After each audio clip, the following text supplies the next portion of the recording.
women and women of color especially are given one chance to fail. And that is the standard that we're held to.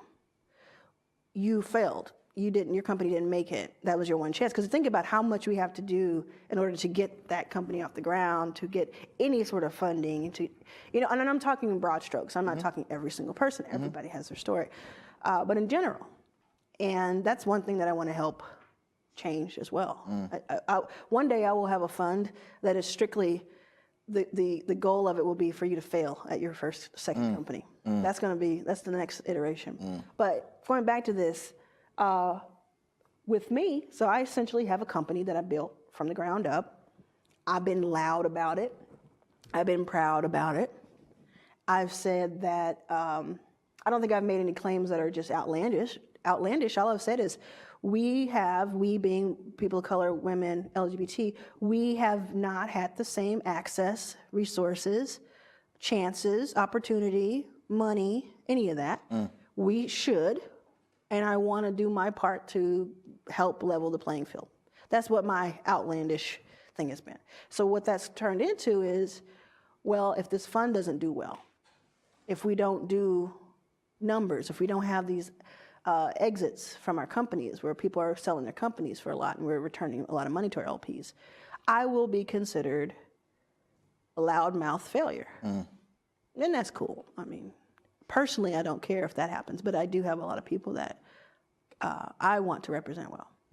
And I don't think it necessarily is right that that's the case. Because I know earlier today you said that if your fund returns a 3x, you're already doing better than 85% of other venture capital funds. That's correct. States. But then people are looking at you and they're saying if you don't do 10x, you were not successful. Yeah, that's what I was told. So in general, venture funds have a different profile than a direct investment.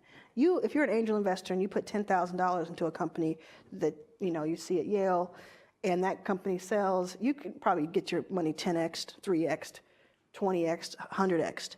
With the venture fund in general, no matter who's running it, you're looking more like 2x, 1.5x.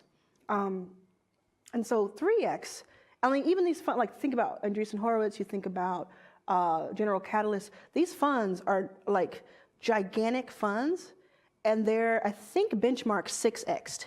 And that's huge, right? That's like so huge. But everybody else, even that they raise, they probably 2x, 2.5x, 3x. There's people who haven't even 1x yet, continue to raise.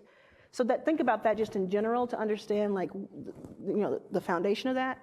So if I were to 3x our fund, any of our funds, we have a few. If I were to 3x any of them, I would statistically be doing better than 85% of all venture capital funds perform.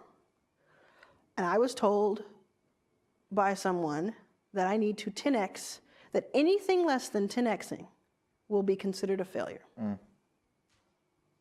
And that was told that like a year and a half ago, and it still makes me mad when I say it out loud. Because that's ridiculous. Like, think about, if you take me out of it, I'm going to step out of it, but think about what I just told you I went through to get this fund. They're saying that doesn't matter. They're saying, I got money. I didn't have to go through any of that. That person is saying, I can 3x the fund and you can 10x the fund and we'll be on the same plane. Really? Really though?